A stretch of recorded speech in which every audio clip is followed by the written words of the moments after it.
Sir Jagan గారు ఋషికొండలో కట్టించిన ఆ ప్యాలెస్ గురించి అంటే రోజుకు కొన్ని ఇంట్రెస్టింగ్ విషయాలు బయటపడడం చూస్తున్నాం సార్. అందుకు సంబంధించిన వీడియోలు కూడా అంటే ఆ ప్యాలెస్ సంబంధించిన వీడియోలు కూడా వైరల్ అవుతున్నాయి. ఎంత బడ్జెట్ అయింది, ఎంత బడ్జెట్ అయింది అని చెప్తున్నారు. అసలు ఏం జరిగింది, మీరు ఏం చెప్తారు సార్ దాని గురించి? అంటే మనకి రోజుకి ఒక ఇష్యూని జగన్ది తీసుకొస్తున్నారు. సో కొత్తగా ఇప్పుడు నిన్న వైజాగ్లో అది యాక్చువల్గా టూరిస్ట్ బిల్డింగ్, అది గవర్నమెంట్ బిల్డింగ్, దాన్ని జగన్ ప్యాలెస్ అని వీళ్ళు ఎప్పటి నుంచో పేరు పెట్టారు. సో ఆ బిల్డింగ్లో దాదాపు 500 కోట్లతో కట్టారని వీళ్ళు ఆరోపిస్తున్నారు. తర్వాత ఒక కమోడ్ బాత్రూము 26 లక్షలని, కమోడ్ కాదు అది వాష్ టబ్ 26 లక్షలు అని చెప్తున్నారు. సో ఇంత ఖర్చు పెట్టి జగన్ కోసం కట్టుకున్నాడు అని ఒకరు, భారతికి గిఫ్ట్గా ఇవ్వడానికి కట్టుకున్నారని ఒకరు, ఇలాగా ఆరోపిస్తున్నారు. సో క్లియర్గా ఏంటంటే మనకి ఒక సామెత ఉంది, తాజా వార్తల కోసం పాత పేపర్లు చదవండి అని. సో మనం కానీ 2019లో పేపర్లు చదివితే సేమ్ ఇలాగే అప్పుడు తెలుగుదేశం ప్రభుత్వం మీద వైసీపీ వాళ్ళు ఆరోపించారు. చంద్రబాబు హిమాలయన్ వాటర్లకు ఎంత అయింది, లోకేష్ టిఫిన్ ఖర్చులకి ఎంత అయింది, హయత్ నగర్లో హయత్ హోటల్లో చంద్రబాబు ఉంటే నెల రోజులు ఎంతో ఉంటాయి, 40 రోజులు ఎంతో ఉన్నాడు, సో దానికి ఎన్ని కోట్లు అయినాయి, ఇవన్నీ అప్పుడు లెక్క తీశారు. అంటే చంద్రబాబు ఎంత దుబారా చేశాడు ప్రభుత్వ సొమ్ము అనేది అప్పుడు చేశారు. సేమ్ ఇప్పుడు రిపీట్ అయింది. ఇప్పుడేమీ ఆశ్చర్యం ఏమీ లేదు. నేను చాలాసార్లు చెప్తున్నా, ఏ గవర్నమెంట్ ఉన్నా కొత్త గవర్నమెంట్ వచ్చినప్పుడు పాత ప్రభుత్వానికి వ్యతిరేకంగా అనేక విషయాల్లో చేస్తుంటారు. ఒకటేమో రివెంజ్ ఉంటుంది, రెండోదేమో వాళ్ళ లెజిటిమసీని దెబ్బతీయడం. ఇది కూడా ఇప్పుడు రేవంత్ రెడ్డి కూడా అదే చేస్తున్నాడు.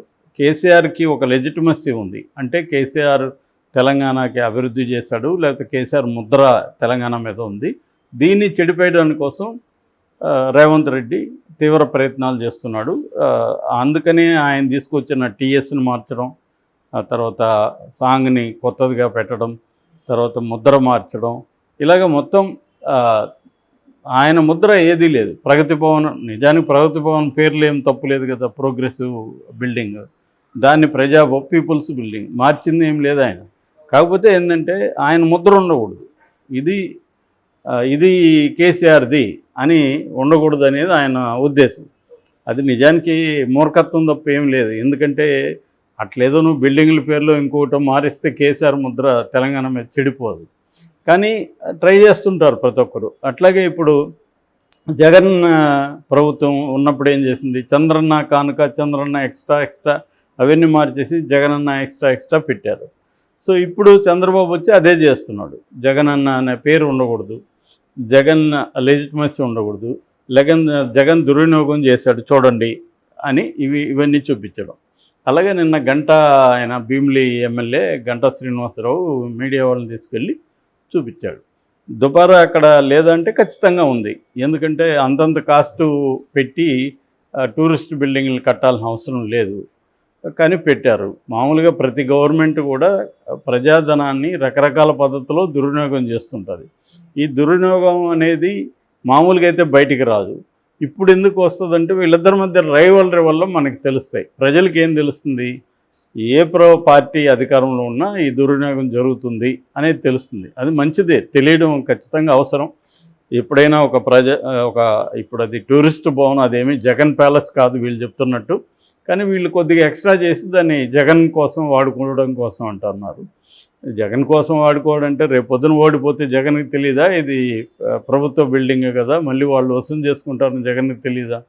కాబట్టి ఇక్కడ క్లియర్గా వీళ్ళు కొద్దిగా దాన్ని హైప్ చేసి డిస్టార్ట్ చేసి ప్రజెంట్ చేస్తున్నారు. ఖచ్చితంగా మాత్రం అక్కడైతే క్లియర్గా దుర్వినియోగం జరిగిందనేది అయితే అర్థమవుతుంది, కాస్ట్లీ. దీనికి వీళ్ళు వైసీపీ వాళ్ళు ఇస్తున్న సమాధానం ఏంటి, అది విశాఖ ఒక ఇంటర్నేషనల్ స్థాయి సిటీగా డెవలప్ చేయాలి కాబట్టి దానికి ఇంటర్నేషనల్ స్థాయిలో అక్కడ రేపొద్దున డిగ్నేటరీస్ వచ్చినప్పుడు వాళ్ళకి స్థాయికి తగినట్టుగా మేము ఏర్పాటు చేస్తాం అనేది వాళ్ళ సమాధానం. మరి అంత కాస్ట్ అవసరమా అనేది ప్రజలు ప్రశ్నిస్తున్నారు ఆ డిగ్నేటరీకి. నిజానికి ఇవాళ బాత్రూమ్ ఫిట్టింగ్లు చూస్తే నేను దాదాపు నేను ఇప్పుడు 97లోనే నేను మా ఫ్రెండ్ కన్స్ట్రక్షన్ కడుతుంటే ఒక 1 year అక్కడ పనిచేస్తే బెంగళూరులో. అప్పుడే షాక్ అయినా నేను.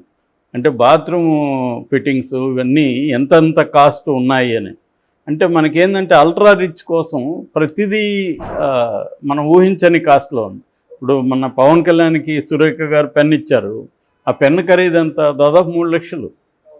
మనం 3 లక్షల పెన్ అంటే ఎప్పుడైనా ఎవరైనా ఊహిస్తారా? 3 లక్షల పెన్ అవసరమా పవన్ కళ్యాణ్కి సైన్ చేయడానికి?